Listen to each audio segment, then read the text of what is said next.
स्वागत है हमारे यूट्यूब चैनल पे। थ्योरी ऑफ स्ट्रक्चर में हमने कंप्लीट कर लिया था डिस्प्लेसमेंट मेथड के चारों मेथडों को। स्लोप उसमें मोमेंट डिस्ट्रीब्यूशन मेथड था, ठीक है, स्लोप डिफ्लेक्शन मेथड था और कानीज मेथड था, स्टीफनेस मैट्रिक्स मेथड था। अब हमारे पास फोर्स मेथड है। फोर्स मेथड में भी बहुत सारे हैं, लेकिन हम यहाँ पे ओनली आपको मिनिमम स्ट्रेन एनर्जी मेथड के बारे में बताएंगे, जो जनरली पूछा जाता है। तो फोर्स मेथड में हम मिनिमम स्ट्रेन एनर्जी मेथड क्या होता है वो आपको बताएंगे। ए पॉइंट दिया है मिनिमम स्ट्रेन एनर्जी मेथड। तो क्या लिखा है, it is a particular case of Castigliano second theorem. It is a particular case of Castigliano second theorem. Castigliano की भी दो थ्योरम होती हैं, Castigliano first theorem, Castigliano second theorem. तो ये मिनिमम स्ट्रेन एनर्जी मेथड होता क्या है, पहले मैं कास्टिग्लियानो से पहले आपको मिनिमम स्ट्रेन एनर्जी मेथड बता रहा हूँ। तो it is a particular case of Castigliano second theorem in the case of structure resting on yielding support. ठीक है, इन दिस केस मतलब इस केस के अंदर स्ट्रक्चर आपका रेस्टिंग ऑन यील्डिंग सपोर्ट पर रेस्ट करता है। The displacement of reaction component at support should be the same as the settlement of support for sake of compatibility equation। मतलब कि del u upon del r बराबर में delta U आपका यहाँ पे स्ट्रेन एनर्जी है। समझ में आई बात। ये मतलब आपसे पूछ लिया जाए कि मिनिमम स्ट्रेन एनर्जी कब वैलिड होती है, कब एप्लीकेबल होती है, तो सीधी सी बात है, इस कास्टिग्लियानो सेकंड थ्योरम का केस है जिसके अंदर स्ट्रक्चर रेस्ट करते हैं किस पे, यील्डिंग ऑफ सपोर्ट पे। ठीक है, in this case the structure resting on yielding of support, the displacement of reaction component at the support should be the same as the settlement of support. ठीक है, for sake of compatibility equation. तो del u upon del r बराबर delta u is the strain energy, partial derivative of the strain energy with respect to delta r बराबर में delta is the deflection. Okay, next हमको कुछ theorems आती हैं इस chapter के अंदर। थ्योरम्स हैं, उनसे बहुत ज़्यादा बार ऑब्जेक्टिव क्वेश्चन पूछा जाता है या फिर कभी कभी न्यूमेरिकल्स भी उन पे बेस पूछ लिया जाता है। तो यहाँ पे देखिए सम इंपॉर्टेंट थ्योरम्स है जिसमें मैं क्लैपेरॉन थ्योरम पढ़ता हूँ। तो क्लैपेरॉन थ्योरम आपने जनरली सुना भी होगा इसका नाम, क्लैपेरॉन थ्योरम का। तो Clapeyron theorem of three movement required at least to span. Clapeyron theorem of three movement theorem कहा जाता है इसे। क्लैपेरॉन थ्योरम को थ्री मूवमेंट थ्योरम भी कहा जाता है, इसमें लिखा भी है Clapeyron theorem of three movement required at least to span. Clapeyron theorem हम यूज जब लेंगे जब कम से कम इसके लिए दो स्पान तो चाहिए, एटलीस्ट टू स्पान तो अवेलेबल होने ही चाहिए। यदि आपको दे दिया जाए कि जैसे कि fix beam can be calculate as follows, तो आपको ये फिक्स बीम दी है तो इससे कह दिया जाए क्लैपेरॉन थ्योरम आप इस पर अप्लाई कीजिए, तो नहीं कर सकते आप। फिक्स को आपको कंटिन्यूस बनाना पड़ेगा। ठीक है, तो क्लैपेरॉन थ्योरम से जब थ्री मूवमेंट इक्वेशन ड्राइव करते हैं फिर इसके लिए उसका सॉल्यूशन करते हैं, तो फिक्स बीम को हम कंटिन्यूस बीम में बदलते हैं पहले। तो इसको मॉडिफाई करते हैं, फिक्स बीम EI और L इसका फिक्स बीम की है। इसको यहाँ पे हम इसको देखो एक स्पान, दो स्पान, तीन स्पान बना लेते हैं। मतलब कि एटलीस्ट टू स्पान, दो कम से कम दो तो चाहिए, उससे ज़्यादा आप कर ले तो वो अलग बात है।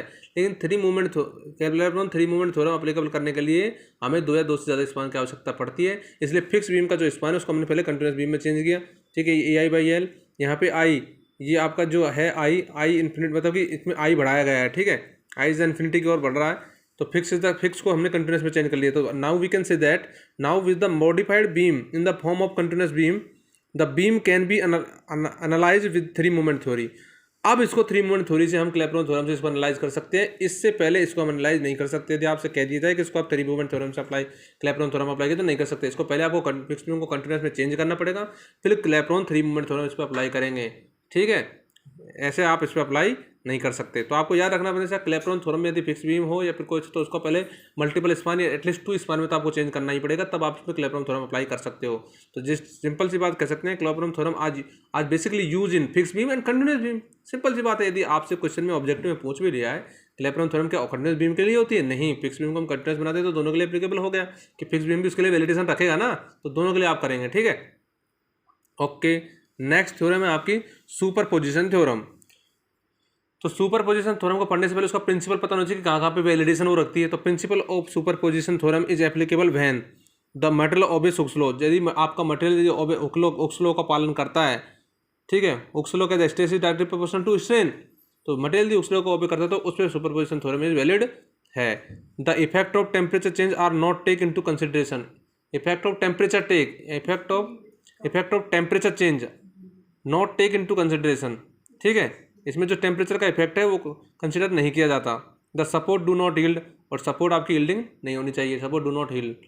तो ये तीनों पोजीशन प्रिंसिपल सुपरपोजिशन थ्योरम के अंदर, यदि तीनों प्रिंसिपल ऑफ सुपरपोजिशन में तीनों पॉइंट यदि सही होते हैं तब आपकी सुपरपोजिशन थ्योरम आपकी एप्लीकेबल होती है किसी भी स्ट्रक्चर के लिए, नहीं तब तक आप प्रिंसिपल ऑफ सुपरपोजिशन आप अप्लाई नहीं कर सकते। ये आप याद रखिए, ये ऑब्जेक्टिव में जरूर पूछा जाता है कि principal of superposition is applicable when, फिर आपको ऑप्शन देगा। इनमें से कोई एक आंसर रहेगा, इसमें कोई पॉइंट रहेगा, तीनों में से कोई एक रहेगा, या फिर ए बी सी, ऐसे भी आते हैं, मल्टीपल चॉइस भी आते हैं, ए और बी सही है, बी और सी सही है, ए सी डी सही है, जो भी है। ठीक है, नेक्स्ट है आपका सी पॉइंट है, सी वाली थ्योरम, सी नंबर, तीसरी नंबर की थ्योरम है मैक्सवेल रेसिप्रोकल थ्योरम। मैक्सवेल की रेसिप्रोकल थ्योरम क्या कहती है? रेसिप्रोकल से पता लग रहा है एक अपोजिट होता है, रेसिप्रोकल। ठीक है, तो जैसे ही आपकी बीम सपोर्ट है, यहाँ पे डब्ल्यू ए, ठीक है, ये पे डब्ल्यू ए लोड लगा है, इस पर आपका डब्ल्यू बी लगा है, तो यहाँ रेसिप्रोकल का मतलब है जब लोड डब्ल्यू ए पे लगा है तो इसका डिफ्लेक्शन वाई ए।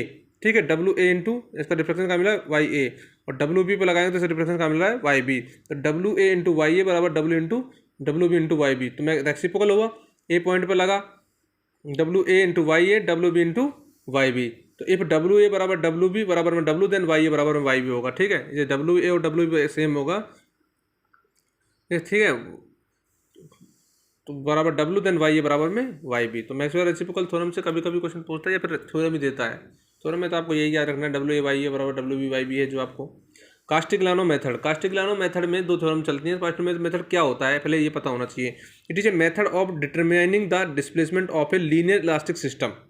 ठीक है, लीनियर इलास्टिक सिस्टम के अंदर डिस्प्लेसमेंट को डिटरमाइन करने का एक मेथड है। समझ में आ रही बात?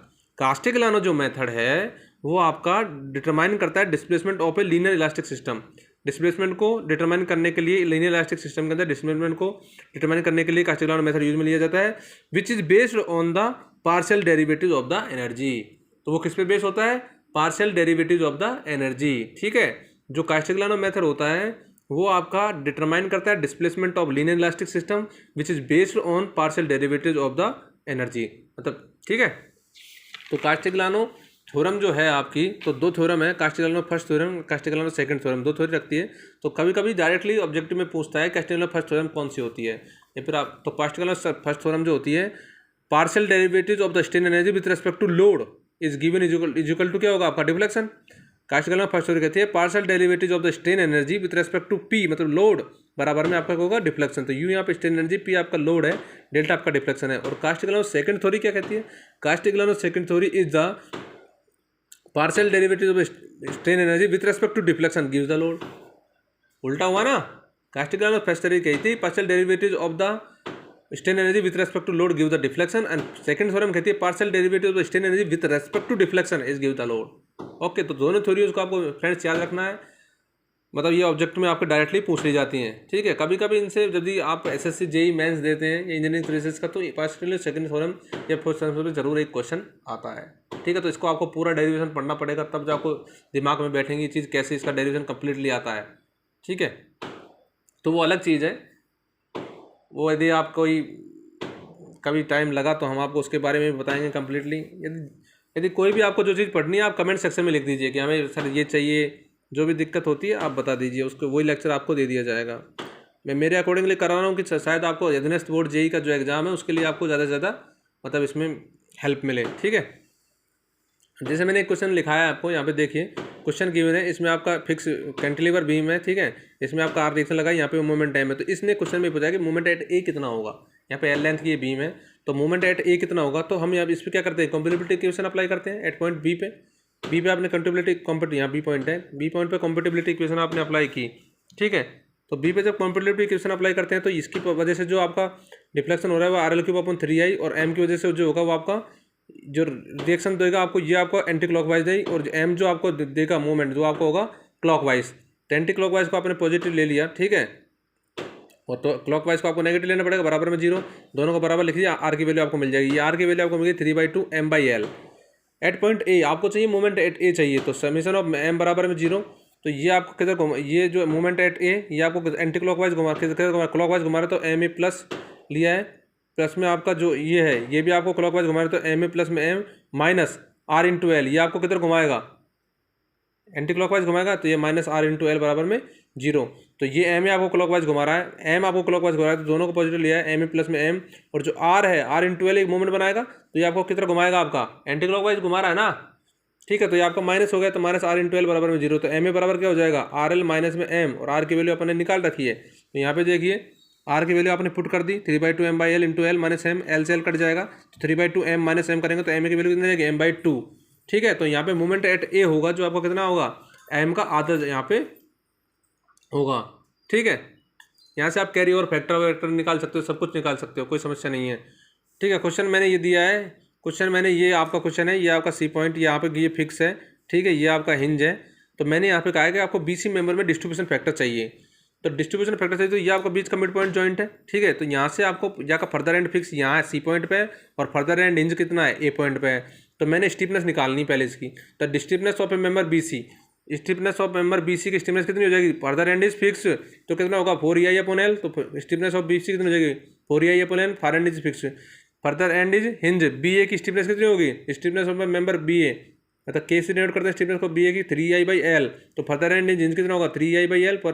तो आपको स्टीपनेस ये होगी। डिस्ट्रीब्यूशन फैक्टर मान लो बीसी का निकालना है, बीसी का भी निकाल सकते हो, बीए का भी निकाल सकते हो। मैं बीसी का निकाल के दिखा रहा हूँ, बीए का आप निकाल लेना। ठीक है, डिस्ट्रीब्यूशन फैक्टर ऑफ बीसी बराबर में होता है स्टीपनेस एट मेंबर बीसी। जिस मेंबर का स्टीपनेस है आपके पास निकालनी है उसकी स्टीपनेस, तो मेंबर बीसी की स्टीपनेस अपॉन में टोटल स्टीपनेस स्ट्रक्चर की, ये तो डिस्ट्रीब्यूशन फैक्टर होता है।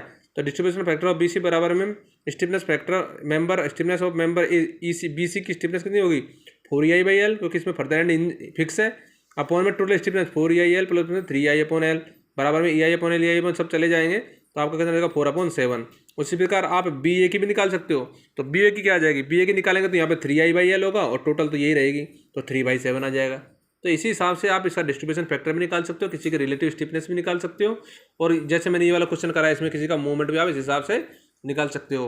ओके फ्रेंड्स, यदि आपको आगे के क्वेश्चन इसमें देखने हैं तो आप जब वीडियो देखेंगे तो इसमें आप कमेंट सेक्शन में लिख दीजिए कि सर आगे और क्वेश्चन भी कराइए, नहीं तो आपका नया लेक्चर स्टार्ट होगा, नया चैप्टर स्टार्ट होगा। ठीक है, या तो आपका आर्च स्टार्ट होंगे या इन्फ्लुएंस लाइन डायग्राम है ये आपका स्टार्ट होगा। ठीक है, तब तक के लिए दोस्तों हमारे चैनल को ज़्यादा से ज़्यादा सब्सक्राइब कीजिए, जल्दी से लाइक कीजिए, कमेंट कीजिए और शेयर कीजिए। थैंक यू दोस्तों।